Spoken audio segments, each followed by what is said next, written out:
Colombianos, el presidente de la República, Gustavo Petro, cumple con hechos su compromiso de reconocer a quienes defendieron la justicia en los momentos más oscuros de la parapolítica.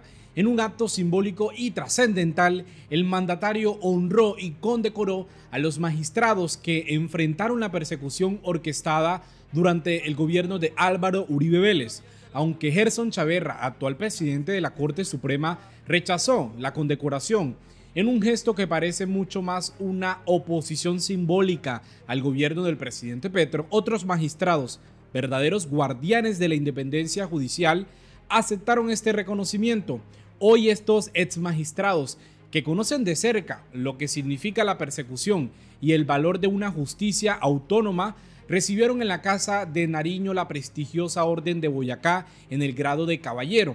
El mandatario dijo que ha sido un poco parco entregando este honor porque en los últimos años los gobiernos anteriores se destacaron por usar esas condecoraciones destruyendo la esencia misma de lo que significa enaltecer a una persona. El jefe de Estado dice que lo que hicieron fue en autocondecoraciones que se apartaban del reconocimiento de una sociedad a través del presidente de la República, que resaltaba una labor en defensa del país, de las instituciones, de la propia democracia. El presidente Petro recordó uno de los capítulos más oscuros de nuestra historia reciente, los mal llamados falsos positivos y la criminal alianza entre el Estado y los paramilitares. Una política de seguridad nacional que no se enfocó en salvar vidas, sino en contabilizar muertes, para sostener un sistema corrupto y deshumanizante. Esa alianza no solo significó la masacre de los más vulnerables, sino que manchó de sangre al Congreso de la República, permeado por la codicia de economías ilícitas y por un Estado que se disfrazaba de democracia mientras asesinaba a jóvenes inocentes. En palabras del presidente Petro, en 40 años de América contemporánea no he visto un crimen tan atroz como este. Un crimen que, según la Justicia Especial para la Paz, dejó un saldo de 6.402 jóvenes injustamente asesinados que no tenían nada que ver con el conflicto armado, engañados con promesas de trabajo y que luego aparecían en fosas comunes. Hoy en día, esos sectores que defienden la política de seguridad democrática se niegan a reconocer esta cifra y minimizan cualquier gesto de humanidad, cualquier gesto de solidaridad que se realiza en favor, reconociendo la labor que han hecho las madres de estos jóvenes. Vamos a escuchar esta primera parte de lo que dijo el presidente Petro. Ninguna seguridad se puede afincar sobre la muerte porque es todo su contrario, es la inseguridad total de la vida humana. Ejercida esa inseguridad desde el poder, que es lo peor. Esa fase de la historia ustedes la juzgaron. En una de sus facetas que yo me atrevía a iniciar desde otro ámbito que fue la vida parlamentaria, que es lo que he venido llamando ahora la gobernanza paramilitar. Se puede matar tanta gente desde el poder porque el crimen está en el poder. Y este es un tema que me gustaría un poco dejar ahí en la discusión, porque mucho se ha hablado de la independencia de la prensa, que por aquella época, a pesar de algunas excepciones, estaba bastante silenciada. La prensa tiene un principio liberal, democrático, construido en Estados Unidos, la prensa libre que reza que debe ser independiente del poder. Y yo creo que en esa frase, independencia del poder, es que hoy podemos discutir lo lejos que estamos de ello o la posibilidad de construirla. Independencia del poder, ¿cómo es el poder hoy? Porque en los tiempos de los norteamericanos revolucionarios que formaron su país en fines del siglo XVIII, el poder era el Estado. Eso decían los filósofos de aquel entonces. El Leviatán, recuerdo el libro, se veía como un gran monstruo que podía devorar al ser humano, una especie de totalitarismo que presumían ya que podía acontecer, como efectivamente aconteció, o un Estado que pudiera ayudar en la construcción, le decían democracia, de la libertad, la igualdad de los seres humanos. En ese entonces no llegaban a pronunciar la palabra mujer, como ya hemos visto. Independencia del Estado era más o menos, independencia del poder político era más o menos la concepción. Esto que dice el presidente Petro sobre la captura del poder por intereses privados está desbordando el control democrático. Aunque ganó las elecciones de 2022 y ocupa la Casa de Nariño, las decisiones que se toman en el Palacio no pueden implementarse como deberían porque existen otros mecanismos invisibles que las neutralizan o desvían. El mandatario lo ha venido denunciando, que es la distribución del poder en Colombia está sesgado por intereses privados que controlan la agenda, desbordando los espacios oficiales. Un claro ejemplo que da el presidente es el caso de las tarifas de energía que no se definen realmente en los espacios formales de la Comisión Reguladora de Energía y Gas, la CREP, sino en un espacio invisible donde predominan los intereses privados. Así, el presidente no solo pone en evidencia la falta de poder real que tiene el gobierno, sino la peligrosa concentración de poder en manos de pocos actores económicos. Es una crítica directa sobre la estructura del poder económico y político en Colombia, el verdadero poder que no está residido en las instituciones democráticas, sino en manos de grandes conglomerados empresariales. Precisamente esta segunda parte que les voy a mostrar aborda más en contexto, más en profundidad esta tesis, que es lo que continúa diciendo el mandatario durante esta primera parte del discurso. ¿Y quién toma las decisiones? No es el poder político. Y esa es la demostración mayor de que la frase revolucionaria de los norteamericanos ya no se aplica. No hay prensa independiente ante el poder. No hay ramas públicas independientes ante el poder. El poder es el poder económico, no el poder político. Y entonces, ¿quiénes son los dueños de la prensa? Todo lo contrario de lo que pensó el revolucionario norteamericano. Si el dueño de la prensa es el mayor rico, el rico de Pulón, diría la Biblia, pues no hay independencia. Y si la política está al servicio del interés del rico de Pulón, no hay independencia. Y si las ramas diferentes, como el Congreso, el Poder Judicial o el Ejecutivo aquí, son serviles al gran Epulón, no hay independencia, no hay democracia, los principios liberales o democráticos o más allá no existen. Si gana el rico de Pulón, y en el caso colombiano el rico de Pulón estaba armado porque su riqueza deriva de la cocaína y otras fuentes ilícitas que se ha apropiado de instituciones o de personas porque no ha logrado la labor completa, menos mal, ustedes mismos lo demostraron. En poco mi radicalidad política yo hubiera dicho un narcoestado es lo que tenemos. Un Estado al servicio del narcotráfico, aquí no hay nada más que hacer que reemplazarlo completamente. Pero la Corte Suprema de aquel entonces, en medio de la desesperanza, en medio de la sangre derramada de jóvenes que no sabían ni por qué derramaban su sangre, prendieron la vela de la esperanza. Vela, o como quieramos, la luz de la esperanza nos mueve a la acción. Dice el filósofo coreano, cuyo nombre no me atrevo a repetir porque siempre se me olvida, que no es coreano sino alemán. Pero ahí su último libro es La dialéctica. ¿Cómo es? Eso, bueno. Usted me regaló el libro, ¿no? La dialéctica entre esperanza y desesperanza, esperanza que no hay que confundir con el falso optimismo, es que nos hace actuar.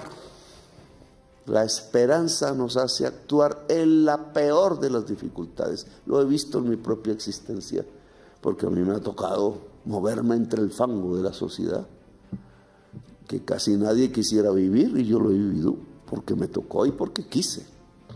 Y porque de ahí aprendí cómo construir cambios sociales, transformaciones, multitudes. Si no se conoce el fango donde nace la multitud de Colombia, no se construye una multitud. No es desde... Bueno, no voy a hacer la crítica. El hecho de que la Corte Suprema de aquel entonces haya levantado la luz de la esperanza es por lo cual yo soy presidente. Así ninguno de ustedes haya votado por mí, eso no importa. Porque lo que hicieron fue crecer una luz de esperanza en la sociedad. Sobre todo en una juventud, muy niña quizás en ese momento, que empezó a despercudirse. ¿Esto qué es? ¿Cómo así que matan jóvenes? ¿Cómo así que en el barrio del lado la señora está llorando porque su hijo era albañil y no apareció? ¿Cómo así que se llevan a la niña al CAI y la violan? ¿Cómo así que mientras persiguen a quien tenga en el bolsillo algún tipo de papeleta con alguna sustancia prohibida, las fotos de la prensa dicen que los senadores son financiados por el dinero del narcotráfico o aparecen abrazados con él? ¿Cómo así que los narcotraficantes son funcionarios públicos? ¿Cómo así que ordenan al ejército? ¿Cómo así que le dan órdenes a las armas públicas? ¿Cómo así que tienen senadores y congresistas? ¿Cómo así que un señor como Mancuso, al cual le he dado la mano ahora, pudo decir de frente que el 35% del Senado era y respondía a él que era narcotraficante y paramilitar? ¿Y cómo así que cuando se hace la investigación judicial resulta que es cierto? ¿Qué fue lo que ustedes hicieron? No era una frase soberbia de alguien que creía que tenía todo el poder y terminó extraditado y traicionado en los Estados Unidos, sino que era cierto. Y entonces, ¿qué clase de Estado es ese? El presidente lo vuelve a decir: la gobernanza paramilitar dejó un genocidio en Colombia. Es un pasado oscuro donde el Estado colombiano fue cómplice de la muerte de miles de militantes, de sindicalistas y miembros de partidos políticos, por ejemplo el caso de la Unión Patriótica. El mandatario está diciendo que esta tragedia demuestra que el Estado nunca fue completamente legítimo, pues agentes del Estado fueron responsables de estos crímenes. Petro no solo pide perdón por este genocidio, sino que exige una conmemoración oficial y una disculpa por parte del Estado, tal como lo ordenó la Corte Interamericana de Derechos Humanos. Esto se suma a que hoy en día tampoco existe un verdadero interés por respetar al que piensa diferente ni por consolidar una reconciliación genuina. Se traiciona la paz, dice el presidente, al señalar cómo se sigue bloqueando los esfuerzos reales para lograr una paz estable y duradera. Escuchamos esta parte. ¿Cómo es posible que después de expedida la Constitución del 91 lo que tengamos en los tiempos de la Corte Suprema que ustedes ejercieron allí una gobernanza paramilitar? ¿Está ordenada en la Constitución? No. La Constitución habla de un Estado social de derecho. ¿Cómo puede haber un país cuya Constitución habla de un Estado social de derecho que busca la justicia social, la libertad y la igualdad, y una realidad que es una gobernanza paramilitar que mata decenas de miles de personas? Desde el poder y desde el Estado. Una contradicción total que llevaría a la desesperanza cualquier pueblo si no hubiera las opciones de prender las luces de la esperanza. Quizá yo sea eso en este momento todavía, una esperanza. Por mí votaron por eso. Trataré de hacerle honor a esa decisión del pueblo de verme como una esperanza. Pero lo que sí sé es que ustedes no simplemente parecen una esperanza, sino que prendieron la luz. Al no dejarse arrodillar, al no dejarse atemorizar, miedo supongo que tuvieron, pero no los paralizó. Al no dejar que la justicia se ensuciara, como muchas veces ha sucedido, al no dejar que la mentira cundiera a través de los medios de comunicación en la sociedad, a pesar de todo y contra la corriente. Navegar contra la corriente es difícil, pero quienes tienen principios saben navegar, hombres y mujeres. Por saber navegar contra la corriente yo quise traerlos aquí. Esta condecoración no es respondiendo a otras. Hace meses la propusimos. Y yo he querido que cuando proponga una condecoración es porque esa persona realmente ayudó como individuo en su vida, hombre o mujer, a aprender la esperanza en Colombia. Se la quise entregar al padre Javier Giraldo, pero los jesuitas no reciben condecoraciones. Creo que es una persona que por su vida al servicio de los derechos de los seres humanos más humildes se la merece. El presidente Petro en esta parte dice que quiere entregarle a la madre de Dylan Cruz, asesinado durante el gobierno de Duque por agentes del Estado, una condecoración que también debería ir junto a un perdón, porque el Estado no tiene por qué insultar varias veces a la madre de un hijo asesinado por las balas oficiales y reconocer esa impunidad, sino al contrario, mostrarla.